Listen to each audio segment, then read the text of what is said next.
తెలంగాణ రాష్ట్ర ప్రభుత్వం ఉద్యోగుల ఫ్రెండ్లీ ప్రభుత్వంగా ఉంటుందని, ఉద్యోగులకు, పెన్షనర్లకు, సిపిఎస్ ఉద్యోగులకు అన్ని విధాలుగా అండగా ఉంటామని గెజిటెడ్ ఉద్యోగుల సంఘం తెలంగాణ రాష్ట్ర అధ్యక్షులు ఏలూరు శ్రీనివాసరావు స్పష్టం చేశారు. తెలంగాణ రాష్ట్రంలోని ఉద్యోగులందరికీ రావాల్సిన 5 డిఏలు, పీఆర్సీలు పెండింగ్ బిల్లులను ప్రభుత్వంతో చర్చించి సాధించుకుంటామని ఆయన తెలిపారు. ఉద్యోగులను గందరగోళానికి గురి చేసేలా కొందరు ప్రతిపక్ష పార్టీల ప్రతినిధులు ప్రయత్నం చేస్తున్నారని, ఉద్యోగులు ఈ విషయాన్ని నమ్మవద్దని ఏలూరు శ్రీనివాస్ సూచించారు. బుధవారం ఖమ్మం మార్కెట్లో జరిగిన ఖమ్మం భద్రాద్రి జిల్లాల మార్కెట్ కమిటీల పెన్షనర్ల సంఘం ఆత్మీయ సమ్మేళనంలో కార్యక్రమానికి ఏలూరు శ్రీనివాసరావు ముఖ్య అతిథిగా హాజరయ్యారు. ఉద్యోగ విధుల్లో భాగంగా ప్రభుత్వానికి ప్రజలకు మధ్యగా వారధిగా పనిచేసి ప్రభుత్వ సంక్షేమ పథకాలని అమలు చేయడంలో ప్రభుత్వానికి ముఖ చిత్రంగా ఉన్నటువంటి ఉద్యోగులు రిటైర్డ్ అయిన తర్వాత వారికి రావాల్సిన బెనిఫిట్స్ విషయంలో కొంత గందరగోళ పరిస్థితి ఏర్పడతా ఉంది. ఈ మధ్య కాలంలో కాంగ్రెస్ ప్రభుత్వం అధికారంలోకి వచ్చిన తర్వాత పెన్షనర్స్ కొంత రావాల్సిన పెండింగ్ బకాయిలు అయితేనేమి, అట్లాగే మెడికల్ రియంబర్స్మెంట్ కి సంబంధించి తెలంగాణ గెజిటెడ్ ఉద్యోగుల సంఘం ఏదైతే ఉందో దానికి సంబంధించి కీలకటువంటి రాష్ట్ర అధ్యక్షులు ఇక్కడ మనతో పాటు వారు పెన్షనర్స్ కి ఎలాంటి ప్రోత్సాహకాలు, వాళ్ళకి రావాల్సిన డిమాండ్స్ ఏ విధంగా నెరవేరుస్తారో సంబంధించి మనం ఇప్పుడు తెలుసుకుందాం. సార్ నమస్తే ఏలూరు గారు. సంబంధించి ముఖ్యంగా పెన్షనర్స్ అనే వాళ్ళు ప్రభుత్వంలో కూడా ఒక భాగం. ఎందుకంటే వాళ్ళంతా వాళ్ళ యొక్క యవ్వనం అంతా కూడా, వాళ్ళ యొక్క జీవితం అంతా కూడా త్యాగం చేసి రిటైర్ అయినటువంటి సందర్భంలో వాళ్ళు పడుతున్న బాధలు ఏంటి, వారికి మీరు ప్రధానంగా పెద్ద దిక్కుగా ఉన్నారు ఈ రాష్ట్రంలో ఉద్యోగ సంఘాలకి, మీరు వాళ్ళకి పెన్షనర్స్కి ఏమి హామీ ఇస్తున్నారు?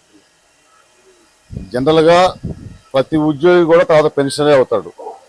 వన్స్ ఒకసారి ప్రభుత్వ ఉద్యోగంలో రావాలంటే 25 సంవత్సరాలు కష్టపడి కాంపిటేటివ్ ఎగ్జామ్స్ రాసి టోటల్ అన్ని రైట్స్ ని కోల్పోయి, అంటే ఎక్కడ మాట్లాడడానికి లేదు, వేరే బిజినెస్ చేయడానికి లేదు, ఓన్లీ సర్వీస్ మాత్రమే చేయాలి. సుమారుగా 40 సంవత్సరాల వరకు సర్వీస్ చేసి రిటైర్ అయిన తర్వాత ఉద్యోగికి వచ్చే బెనిఫిట్స్ ఏవి కూడా డిమాండ్స్ కాదు, గవర్నమెంట్ ఉట్టిగా భరణంగా ఇచ్చేది కాదు. వాళ్ళు సేవింగ్ చేసుకునే అమౌంట్స్, గ్రాట్యుటీ కావచ్చు, కమిటేషన్ కావచ్చు, జీపీఎఫ్ కావచ్చు, గ్రూప్ ఇన్సూరెన్స్ కావచ్చు, ఈఎల్ శాలరీ కావచ్చు, మెడికల్ బిల్స్ కావచ్చు, ఇవన్నీ కూడా రిటైర్మెంట్ టైంలో పిల్లల మ్యారేజ్లకు కానీ, తల్లిదండ్రుల ఆరోగ్య పరిస్థితులకు కానీ, కుటుంబం ఇల్లు స్థలం కొనుక్కోవడానికి కానీ వాళ్ళు సేవింగ్ చేసుకునే అమౌంట్స్. అవి జనరల్గా ఏమనుకుంటారంటే ప్రతి పెన్షనర్ కూడా మనం 30 నుంచి 40 ఏళ్ళు కష్టపడి ఇంటికి పోయేటప్పుడు ఒక 25-30 లక్షలు, 10 లక్షలు, 20 లక్షలు వస్తాయి, వాటితోటి అప్పులు తీర్చుకుందాం అనుకుంటారు. అప్పటివరకు అప్పులు కూడా అడగరు, సార్ ఉద్యోగం చేస్తాడు, మేడం ఉద్యోగం చేస్తుందని.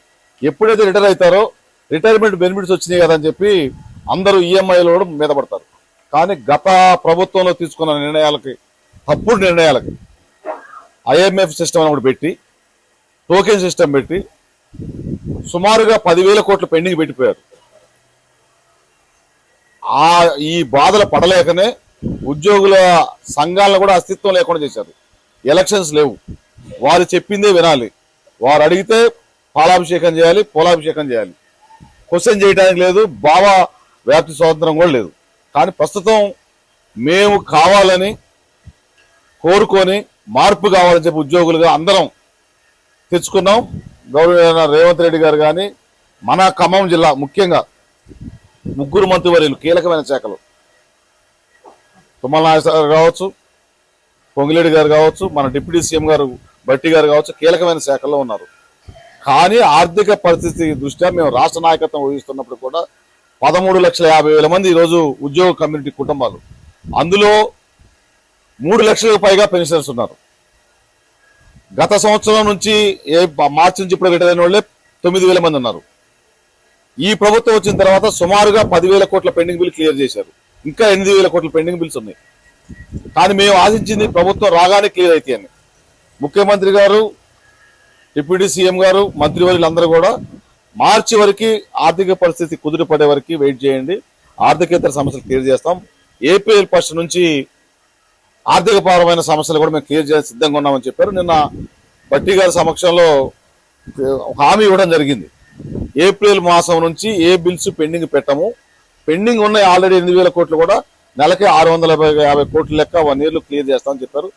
మాకు పూర్తి విశ్వాసం ఉంది, అవుతుందని మేము నమ్ముతున్నాం కూడా. దాన్ని మాకు గవర్నమెంట్ మీద పూర్తి కాంగ్రెస్ ప్రభుత్వం తెలుసు కాబట్టి మాకు దాని గురించి కొంత ఆర్థికపరమైన ఇబ్బందులు ఉన్నాయి, ఆగమన్నారు. కానీ 5 డిఏలు పెండింగ్ ఎక్కడా లేవు, మన రాష్ట్రంలోనే ఉన్నాయి. పిఆర్సీ కూడా 18 నెలలు దాటింది. హెల్త్ కార్డ్స్ లేవు మా రిటైర్డ్ పెన్షనర్స్కి, సిపిఎస్ ఎంప్లాయీస్ ఉన్నది.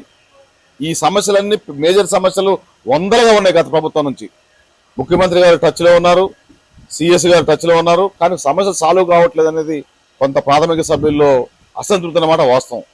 ముఖ్యంగా ఈరోజు ఇక్కడ మార్కెట్ కమిటీలో 1600 మంది రాష్ట్ర వ్యాప్తంగా పెన్షన్దారులు ఉన్నారు. ఫ్యామిలీ పెన్షన్ అయితేమి, పెన్షన్దారులు అయితేమి. ఈ జిల్లాలోనే సుమారు 150 మంది ఉన్నారు. వారు కోరుకునేది కూడా 010 లాగానే రెగ్యులర్ ఎంప్లాయీస్కి ఎట్లుందో అట్లనే ఎలాగూ 20% మార్కెటింగ్ లో వచ్చిన కాంట్రిబ్యూషన్ అకౌంట్ లో పోతుంది. ఇక్కడ సెక్రటరీ చెక్ రాసి అక్కడ ఏడి ఆమోదం చేసి పీడీ అకౌంట్ ఓపెన్ కాకుండా ఎట్ ఏ టైం అందరి ఉద్యోగులు లాగానే మాకు కూడా ఫస్ట్ తారీఖు ఇవ్వండి. మాకు ఈఎంఐలు ఉంటాయి, మాకు పాల బిల్లు ఉంటుంది, మాకు పేపర్ బిల్లు ఉంటుంది, మాకు మెడికల్ బిల్లు ఉంటాయి, ఇంటికి కిరాయిలు కట్టే ఉంటాయి అని చెప్పి సంఖ్య తక్కువ కాబట్టి కనుక్కోలేదు. మా దృష్టికి ఈ రోజు వచ్చింది. రాష్ట్ర సంఘ నాయకులు కూడా వాళ్ళు ఆవేదన నిలబుచ్చారు. తుమ్మల నాగేశ్వరరావు గారిని గౌరవ మంత్రి కలిసి చెప్పారు. సార్ కూడా డైరెక్టర్ గారికి చెప్పినట్టుంది. ఫైనాన్స్ మినిస్టర్ గారిని కూడా కలిశారు. నెక్స్ట్ వీక్ కంపల్సరీ మా మార్కెట్ కమిటీ ఉద్యోగుల తరఫున, అదేవిధంగా పెన్షన్ తరఫున సీనియర్లు చాలా మంది 30-40 సంవత్సరాలు సుదీర్ఘంగా పనిచేసిన వాళ్ళు, ప్రజలలో రైతుల్లో డైరెక్ట్ గా రాజకీయాలకు సంబంధం ఉన్న మార్కెట్లో పనిచేసిన వాళ్ళు ఉన్నారు. వాళ్ళ సమస్యలు గ్యారెంటీగా తీసుకెళ్తాం. అది ఒక రకంగా అన్యాయమే. 2 డిపార్ట్మెంట్లు ఉన్నాయి, మార్కెట్ కమిటీ ఒకటి, ఏది గ్రంథాలయ సంస్థలు. ఈ 2 కూడా 010 కింద తీసుకురావాలి. 7,000 జీతాలు ఇచ్చేదే. ఆ అమౌంట్ కూడా మార్కెట్ కమిటీలో వచ్చిన లాభాల్లో ఇచ్చిన 20% గవర్నమెంట్ ఇచ్చేది కూడా గవర్నమెంట్దే. కాబట్టి వాటిని కూడా తీసుకురావాలనేది మా యొక్క డిమాండ్. మేము మా వర్కింగ్ క్లాస్ ఎంతమైతే ఉన్నారో 3,50,000 మంది వర్కింగ్ క్లాస్ ఉన్నాం. మిగతా కాంట్రాక్ట్, అవుట్ సోర్సింగ్, టెంపరీ, ఇట్లా అంగన్వాడీ, ఆశా వర్కర్లు, గ్రామ పంచాయతీ అన్ని కలిపితే వాళ్ళొక 3.5 లక్షల మంది ఉన్నారు. పెన్షనర్స్ మాకంటే సీనియర్లు, ఎవరైనా పెన్షన్ కావాల్సిందే. 40 ఏళ్ళు శ్రమపడి మోకాళ్ళ నొప్పులతో, నడుము నొప్పులతో, స్పాండిల్, క్యాన్సర్, ఇట్లా ఒక్కొక్కటి కాదు రకరకాల ఇబ్బందులతోటి పెన్షన్ వస్తేనే బతకగలిగే వాళ్ళు చాలా మంది ఉన్నారు. వాళ్ళు కీలకంగా మేధావులు చదువుకున్నారు. వాళ్ళ సమస్యలు ఫస్ట్ సాల్వ్ చేయాలని దానికోసం మేము కృషి చేస్తాం. ప్రభుత్వాన్ని కూడా మీ ద్వారా డిమాండ్ చేస్తున్నాం. ఇంకోటి కూడా మీకు ప్రభుత్వం తరఫున అంటే ఉద్యోగుల తరఫున ప్రధానంగా మీరు ఒక రాష్ట్ర అధ్యక్షుడిగా ఉన్నారు, జనరల్ సెక్రటరీగా ఉన్నారు కాబట్టి మీకు వాళ్ళు డిమాండ్ చేస్తుంది ఏంటంటే పెన్షన్ అనేది భిక్ష కాదు, హక్కు అనేది చట్టాలు, కోర్టులు కూడా చెప్తున్నాయి. ఇప్పుడు సిపిఎస్ విధానం మీద కూడా మీరు ఎలాంటి ఉద్యమ ప్రధాన నెరవేర్చబోతున్నారు? దాని మీద ఒక ప్రత్యేకమైన కార్యాచరణ ఏమైనా ఉందా? సిపిఎస్ అంతం పెన్షనర్స్ మీద ఆల్రెడీ క్లారిటీగా నిన్న డిప్యూటీ సీఎం గారు క్లారిటీ ఇచ్చారు. అవన్నీ క్లియర్ చేస్తామన్నారు. అది మాకు నమ్మకం ఉంది. సిపిఎస్ దాని మీద కూడా మేము ముఖ్యమంత్రి వర్యులతోటి జాయింట్ యాక్షన్ కమిటీ తోటి మీటింగ్ పెట్టినప్పుడు రేవంత్ రెడ్డి సార్ క్లియర్గా చెప్పారు. మేము మా మేనిఫెస్టోలో ప్రకటించాము సిపిఎస్ని దాని మీద డిసిషన్ తీసుకుంటాం, ఓపీఎస్గా మారుస్తామని. మిగతా రాష్ట్రాల్లో కూడా కాంగ్రెస్ పాలిత రాష్ట్రాల్లో అమలవుతుంది. కొంత ఫైనాన్షియల్ కన్స్ట్రెయిన్స్ ఉన్నాయి కాబట్టి మేము 2-3 సంవత్సరాలు ఇంకా గవర్నమెంట్ ఉంటుంది మనకి, మేము ఆ ప్రయత్నంలో ఉన్నాం. ఎట్టి పరిస్థితుల్లో రేవంత్ రెడ్డి అన్న మీకు మాట ఇస్తే మడమ తిప్పడు. నేను అది సిపిఎస్ అంతం, ఓపీఎస్ పొంతం అనే దాంట్లో దాన్ని అమలు చేస్తా అని చెప్పి క్లారిటీ ఇచ్చారు. కొద్ది టైం అడిగారు కాబట్టి కొంత వేచి చూసే ధోరణిలో ఉంది. కానీ ఈ ఇష్యూ కూడా చిన్నది కాదు. ఎందుకంటే 65% ఎంప్లాయీస్ ఇప్పుడు సిపిఎస్ ఎంప్లాయీస్ ఉన్నారు, మెజారిటీ వాళ్ళే ఉన్నారు. దానివల్ల ఏమవుతుందంటే ప్రైవేట్ ఉద్యోగాలు పోవడం బెటరు, పెన్షన్ రాదు, చనిపోతే కారుణ్య నియామకాలు లేవు, హెల్త్ కార్డ్స్ కానీ ఒకటి కాదు, మా డిఏరియర్స్ కానీ పిఆర్సీ ఏరియర్స్ కానీ ఎక్కడ పోతున్నాయో తెలియదు, చాలా ఇబ్బందులు పడుతున్నారు. ఏ జాబ్కి రావాలన్నా జాబ్ గ్యారంటీ లేదనేది ఒకటి ఉంది. కాబట్టి అది కూడా ముఖ్యమంత్రి గారు తర్వాత మంత్రివర్గం అందరూ కూడా హామీ ఇచ్చారు. మాకు నమ్మకం ఉంది. కాని పక్షంలో మా కార్యాచరణ మాకే ఉంటుంది. ప్రభుత్వం మా ప్రభుత్వమైనా, మేము తెచ్చుకున్న ప్రభుత్వమైనా ఉద్యోగుల పరంగా ఏ ఇబ్బంది వచ్చినా ఉద్యోగులకి, పెన్షనర్కి 13,50,000 మంది ఉన్న 206 సంఘాలు ఉన్న జాయింట్ యాక్షన్ కమిటీలో ఏ ఒక్కరికి ఇబ్బంది వచ్చినా ఎక్కడా తలవంచం.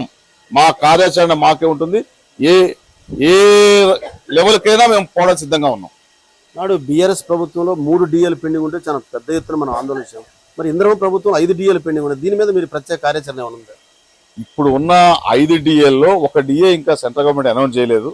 ఇది ప్రతిపక్షాలు కావాలని చెప్పి ఉద్యోగ వర్గాలని ప్రభుత్వానికి దూరం చేసే కుట్రలో భాగమని నేను అనుకుంటున్నా. వారు ఇచ్చేది ఉంటే అప్పుడే ఇవ్వచ్చు కదా. పిఆర్సీ 5% భిక్ష చేశారా? 2 డిఏలు పెండింగ్ ఎందుకు పెట్టారు? అప్పుడే ఇవ్వచ్చు కదా. ఇప్పుడు ఉన్నాయి 4 డిఏలు, 2 డిక్లేర్ చేయాలి, 2 పిఆర్సీలో కలుస్తాయి. ఆర్థిక వ్యవస్థ సర్ప్లస్ గా ఉన్నప్పుడే మాకు మీరు చేసింది ఏంటి? డిపిసీలు పెట్టారా? మేము అడుగుతున్నాం అవన్నీ. మమ్మల్ని మేము ఏ పార్టీకి అనుబంధం కాదు. మాకు కాంగ్రెస్ పార్టీ అయినా, బీజేపీ పార్టీ అయినా, బీఆర్ఎస్ పార్టీ అయినా, టీడీపీ అయినా, ఏ పార్టీ అయినా మేము ప్రభుత్వ పక్షం ఉంటాం. ప్రభుత్వానికి అనుబంధంగా ఉంటాం, పార్టీకి అనుబంధంగా ఉండం. మమ్మల్ని రాజకీయాల్లోకి లాగి మా భుజం మీద తుపాకు పెట్టి కాల్చాలని ప్రయత్నం చేద్దాం చెప్తున్నాం. ముఖ్యంగా తెలంగాణ రాష్ట్ర ప్రభుత్వాన్ని పరిశీలిస్తే ముఖ్యమంత్రి క్యాబినెట్ పోలిట్ బ్యూరో మొత్తం కూడా ఇక్కడే ఉంది, కేంద్రీకృతం ఉంది. డిప్యూటీ సీఎం కాడ నుంచి ఇద్దరు కీలకమైన మంత్రులు, అలాగే ఉద్యోగ సంఘాల గుండె చప్పుడు మీరు కూడా ఇక్కడే ఉన్నారు, ఈ జిల్లా నుంచి ఉన్నారు.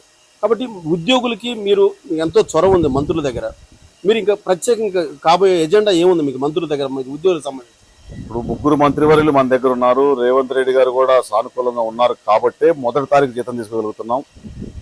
జనరల్ ట్రాన్స్ఫర్స్ పెట్టించుకోగలిగాం 10 సంవత్సరాల తర్వాత.